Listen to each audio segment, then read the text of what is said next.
Good morning. My name's Tom Wardle, and I'm a Dharma teacher with Moon Zen. I want to talk a little today about meditation practice. Specifically, there's this old saying that gets passed around a lot in Zen communities: practice like your hair's on fire, which most of us interpret as encouraging intensity. I am practicing Zazen. There is this and nothing but this. I do not hear the sound of my neighbor's leaf blower. I feel no pain in my knees. My samadhi is so deep, my head is burning, and it doesn't even matter. When I put it that way, it all sounds a little silly. But I have to confess, I got pretty sucked into this earlier in my practice life. Actually, that's where all my hair went. But it's really appealing, isn't it? This idea of intense practice, of total absorption. Doesn't that sound nice? Being so absorbed in your meditation that you don't notice anything. You don't feel anything. Sounds like nirvana to me. Maybe.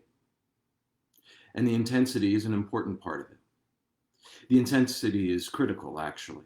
And this is something we don't talk much about either in Zen circles or in society at large.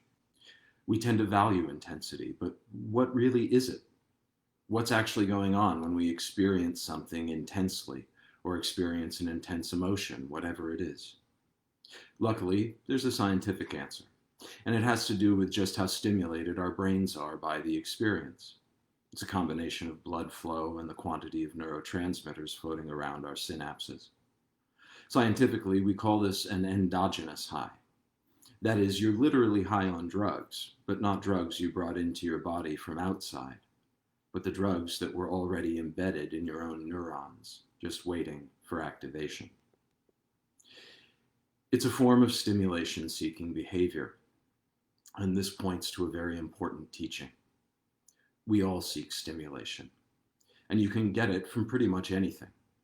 You can even manufacture it for yourself with your own thoughts. But however you seek stimulation, it can be problematic. The quest for stimulation often comes to drive our behavior, and this is exactly what the Buddha observed in the second noble truth. The unsatisfactoriness we all experience in life, the first noble truth, comes about from this stimulation-seeking behavior, he observed. In Sanskrit, we call it tanha, which literally means thirst. And we should be very cautious about any behavior motivated by our unquenchable thirst for stimulation. So I think we should be very cautious whenever we experience anything intensely. It's just too easy to get carried away. And this absolutely applies to our Zen practice. Sometimes we get totally absorbed into our practice. We experience profound things: clarity, transcendence, single-pointedness. The ancients called this samadhi, and I want to caution you that this isn't it. The purpose of meditation is not to achieve that hair-on-fire state of total absorption. Look, sometimes it happens naturally, and that's fine. While sitting, when single-pointedness of mind arises, my mind is focused. And when sitting, when fuzziness or confusion arises, then this is my practice. At the end of the koan collection, The Gateless Gate, the author and collector, Moon, includes a number of cautions, one of which is to be alert and never unclear is to wear chains and an iron yoke. To this, Robert Aitken comments, I dropped off those fetters long ago, thank goodness. I find it so pleasant to go to the beach, to look at the clouds, to gossip with children.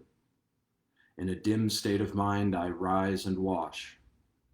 Sitting in the interview room, I lose track of time. Now I must go to the dojo. Let's see, where's my stick? Ah, here it is, right here in my hand. And it's totally human to seek a particular state of mind. We all have our preferences, after all. I like feeling this way. I don't like feeling that way. And I really hate to feel like that. In fact, I'd rather never feel that way again. Come to think of it, life would be an awful lot better if I could just always feel like this. This and only this forever. That'd be nice. And this is a message we encounter everywhere in our culture, too, most commonly in the form of being happy. But think about it a moment. Would you really want to be happy all the time? Would you only want to feel happiness, even when you lose someone you love or something bad happens in your life? And that's actually exactly the problem. This desire to be a certain way is directly at odds with how the world actually is. Impermanence is one of the 3 marks of existence, part of the core teachings of the Buddha, and it means simply that everything changes. The time scale varies, but eventually everything changes. So our feelings change as the causes and conditions that created them also change.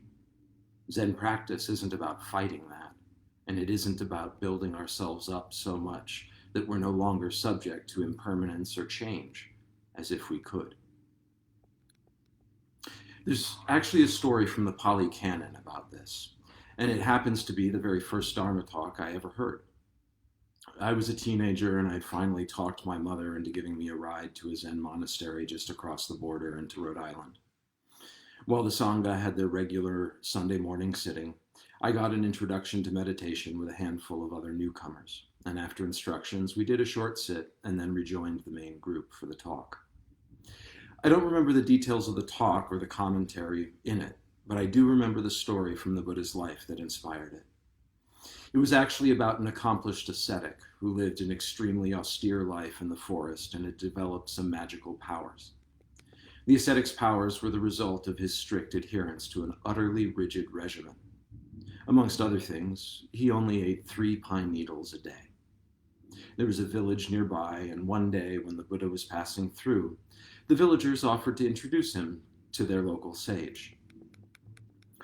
When the Buddha met the ascetic, the man made a great show of his magical powers and spoke with self-importance. The Buddha just nodded along, but as he left, he sprinkled a little salt onto the pine tree that the ascetic took his needles from. Well, that night as the ascetic was taking his repast, the salt made the pine needles taste just amazing. Reveling in the sensation, he decided to indulge a little. What could it hurt? One pine needle led to another, then another. I don't remember how many pine needles he ate exactly, but it was quite a few more than 3, and there were consequences. His fragile and austere routine was broken, and with it his magical powers. The ascetic suffered horribly. Previously immune to the elements, he became so racked by cold that he built a great fire and sat down in the middle of it to warm himself. The Buddha knew that the ascetic would be having a hard time, so he came to care for the man, and then taught him the middle way. As I recall, the ascetic ends up becoming a monk and joining the Sangha, which is how these stories often end. It's a Buddhist happy ending. At the time, I thought it was a pretty cool story. How subversive of the Buddha to sprinkle that salt and break the perfection of the ascetic's life. Very punk rock. But the old man wasn't just being a spoiler here. He was making a very important point. In fact, he was saving that ascetic's life. You see, that ascetic was engaged in a strict regimen that allowed him to do some pretty incredible things. But it was completely fragile. The moment his routine was disrupted just a little bit, everything fell apart, and he suffered horribly. And that sounds exactly like me. I've been making plans my whole life, and I always tell myself that if I just get myself together, if I can stick to the plan and do it right, I too will have magical powers. I'll have the power to win every day, to do all the things, to do them well, maybe even perfectly.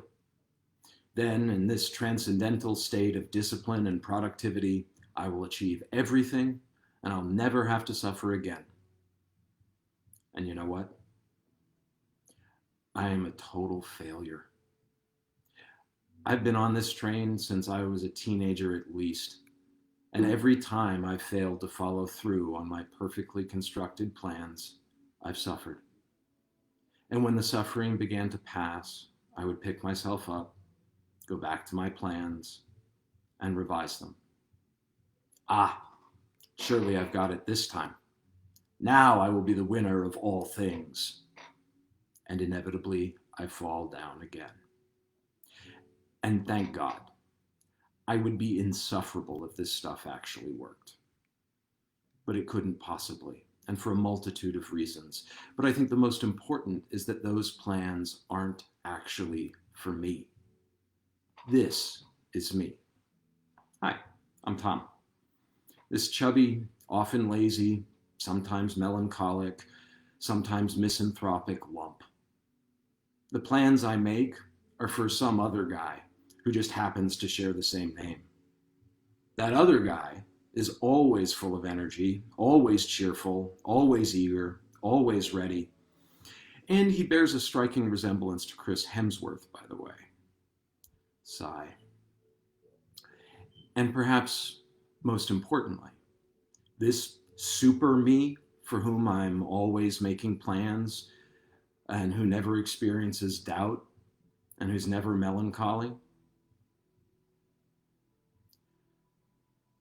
there it is. This way of practicing, of trying to put my house perfectly and perpetually in order, isn't about how things are. It's about protecting me from how things are. And this is not the Zen way as I understand it. It isn't intimate. We can hide from reality all we want, and we can try to hide from our pains, from the inherent unsatisfactoriness of it all.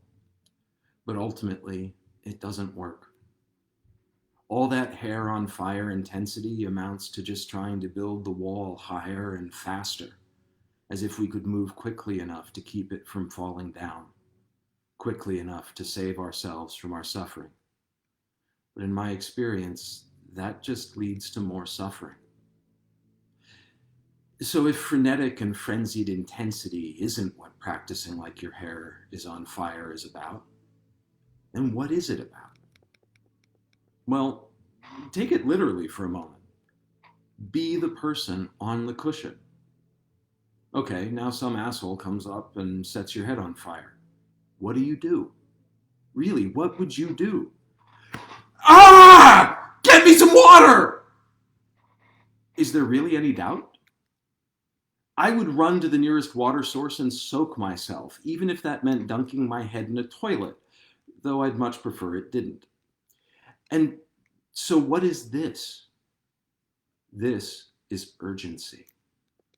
You cannot wait to put out the flames on your head because it's painful and will only become more so with each passing moment.